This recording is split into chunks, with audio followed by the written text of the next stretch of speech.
7:14 on a Monday. Mike Sisk over here at Mike number 2. And we talk a little vehicle. First, we got to talk about the Super Bowl a little Good bit. morning, Dale. Hey, Mike. How's it going today? It's good. Woke up last night with the wind about to tear the roof off the house. And Yep. Boy, it's a little bit chilly this morning. Yep. And the Super Bowl, I watched a fair amount of it. It was okay. Mediocre. Yeah, Nothing was, right home about it. Just another like a football lot game. of the Super Bowls, you know, it sure don't match the hype. With all the hype, you think it'd be 110 to 95, you know? I was glad to see Peyton Manning go, Me too. win that Yeah. game. And man, if I was Peyton, I think I would retire and enjoy all the money I've earned. Especially, there's no telling how much Budweiser's going to send him for those 2 plugs last night. He gave him 2 big plugs. And In fact, Paula Morehouse on Channel 3 last night said, I wonder how much he's going to get for those plugs on Budweiser. yeah, but Budweiser's happy with Peyton this morning. Oh, yeah. But you know, he's been a good quarterback, been a very good quarterback, and played all these years. And man, it's time to sit back and relax a little bit now. Sit back and watch it on TV next year. Yep. Yep. So You know, So what do you think about all the hype? man, I'm not a professional football fan. I've said it before. I like college football much more for me. And I watched the Super Bowl. I've watched it every year since I can remember just about. I watched it last night. And I watched part of it. Like so many times, you know, the game doesn't live up to the hype. Yeah. And man, these ESPN characters and all these, it is just a never-ending string of drama. This, you know. Oh, I know. And I let the guys play the football game and let's when watch you it. think about it, the report just came through $5 million for a 30-second spot. Yeah. That's a little bit more than what we get for 30-second spots here. You know, it was just. And then, come on, you got to have all this big show at halftime. What if we brought in, say, 4 or 5 of the top high school marching bands, and took the money that they spent on that halftime show and distributed between those 4 or 5 bands through their schools and communities, what they could build programs in those cities where they come from. And we could also take some of that money and hire somebody to do the sound so you could hear the singers. Yeah, you think?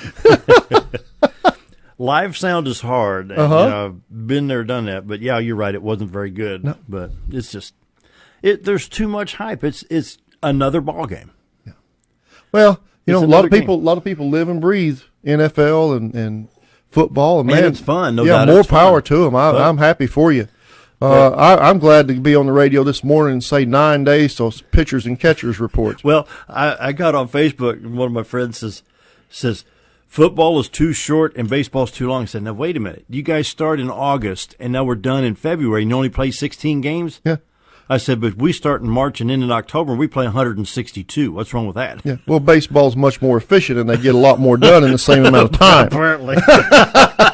Now, all you football guys, don't come looking for me. That's just a joke. His phone number is. That's just a joke, guys. What do you like? Did I hear somebody's phone ringing out there? Anyway, what's going on at Minute Mechanic? Oh, we had a good busy week last week, and things were hopping, and you know, usual stuff. We had a very good week, and looking forward to another one this week. Well, since I've seen you, last week I said, I just changed oil on the minivan because I had to go to, 2 weeks ago, and I've already got over 1,000 miles on it. I had to go to St. Louis Friday. Did you? Yeah, I was up in Illinois, and pretty country. Yeah, out in farmland USA up there, you know. Down on the southern end? Or? Yeah, just about 20 miles east of Belleville. Yep. Yeah. You got a question here. I'm looking to buy a used vehicle. What can you tell me? What are some things to watch for? Boy, You know what I do? Turn the key on to where all the dash lights come on, all the warning lights, but don't start the engine. Make sure they all work. Sure. Crank the engine and watch the service engine sooner. Check engine light. Yep. If it goes out. That's a big question there. You know, a lot of people buying used vehicles, and it's kind of a roll of the dice sometimes, you know, when you're buying used cars. It depends specifically on the vehicle you're looking at as to what you should look for. You know, if you're going out to buy a passenger car, sometimes what you're looking for on them will be different than if you're buying a half-ton four-wheel drive pickup truck. Mm-hmm. But the basics are still the same, you know. Of course, you want the mileage on the vehicle is a consideration. Right. Nowadays, a few extra miles is not the concern that it was some years back. Right. So a few extra miles doesn't hurt anything. I still think, and I know there's ways you can cheat and get around it. Carfax is a good idea. You know, for the most part, it can give you a good history of the car as far as repairs and major collision damage and things like that. But when if I was looking at a car, I would be looking for a couple of things, especially. One of them is rust. Man, rust is an instant. I'll just turn around and walk off from one when I see rust. Yes, you know. I thought that was a thing of the past. No, it's not. Really? Absolutely, it's not. Boy, I remember the Chrysler products of the late 60s. Whew. Well, they have improved corrosion resistance in vehicles these days, but you still, Dale, we see the cars coming in from up north. Really? Then they are rusty son of a guns, yes. All brands? But, yes. Really? All brands. Really? Foreign and domestic. And the other thing with this is, too, rust is one of those things. You look at it today, you know, yeah, we've got some rust under here, but it's not too bad. Depends on how long you keep that car, but that rust is one of those, it's a foe that never quits. And you will eventually have to deal with those rust issues. It may not be today, it may not be tomorrow. If you keep the car long enough, rust will be an issue. Brake lines, different things like that. So I always look for rust. And when I say from up north is not as far north as it used to be. You're getting cars out of Missouri now that have got, you bet, they're using some salt and corrosive. I think they mix beet juice and salt up there to try to get their roads cleared. Take a look at tires. See what kind of edge wear, what kind of wears on the tires. That can be an indicator of front end issues, possibly. Another big thing. I know it's February, but if you're going to buy a new vehicle, you need to look and see. Turn on the air conditioning, and let's see if that air is working, because air conditioning issues can be very expensive, very expensive. And they're also a pain in the neck in many vehicles. So, look at mine. Yeah, turn the air on, make sure that works. Look for rust issues. Go drive the car, and pay just look at the tires. Make sure all the tires are the same size. I've seen vehicles with two different sizes of tires. We had a guy in the shop here. Oh, it's been back in the summer. He had bought a Chevy truck, a used Chevy truck. It had one brand of tires on the driver's side, another brand of tires on the passenger side. Yeah, it sure did. And I'd at least keep those axle to axle. Well, they were doing that, so if you looked at it from one side, it had the same, whichever side you looked at, it had the same tires on it. See? Oh, slick. Yeah, that's pretty slick, wasn't it? You know, go drive the car, leave the radio off, and listen for things. See how it drives. Does it pull left, right? Does it go straight down the road? Do you hear clunks, thumps, rattles, things like that? How does the engine perform? Is it running smoothly? Does it seem to have good power? How does your transmission shift? Do you have a check engine light on? Mm-hmm. That's a biggie. You know, check engine lights, and we've talked about it on here several times. You know, sometimes a check engine light is not a big deal. Sometimes it's a warning of bigger things to come. So you need to know if a car is sitting there with a check engine light on, you need to know why it's on before you buy the thing. Well, something else is carefully drive down the road, plan your route, you know, but take your hands away from the steering wheel and gently press the brake and see if the brakes draw it one way or the other. Sure, absolutely. If the car is equipped with a transmission dipstick, pull that transmission out, that dipstick out, and look at the fluid. It ought to be a reddish color. If it's dark brown, black, looks like coffee, that's not usually a good sign. You can you can smell it too, and you can smell whether it's burned or not. Walk around the vehicle and look at it. Many times, you know, if it's been in much of a collision, you can tell it. You know, you can see where things have been repainted. You can also take a look at the tailpipe. If it's kind of a whitish, not really a chalky white, but if it's clean, that's one thing. But if you have residue of black soot on a gasoline engine, you might want to back away because there could be some emissions issues there. Could be. Running issues. It could be showing up as a running issue. I always urge people, if it's possible, if you're looking to buy a used car, is to take it somewhere and get it put on a lift so you can raise it up and get underneath it. That way you can look for leaks, and different kinds of damage or whatever underneath the car. Mm-hmm. We do that for customers. We will raise them up and look around, try to give people a good indication of what they're buying, and we do a pretty decent job of accomplishing that. And you can tell pretty quickly if they've been in a big wreck. You can tell how they've been treated, how they've been maintained. One thing in this area here, we've got a lot of retired folks, and they take very good care of their cars. So many times, if you're going out to buy a used car in the mountain home-ish area, you'll be buying a used car that one of the local retirees may have traded in.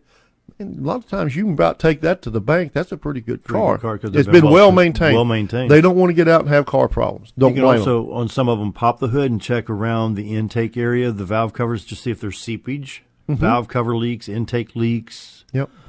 And then the flip side of this is, a lot of times you got to remember, I'm buying a used car. I'm not buying a new car, and I'm not paying a new car price.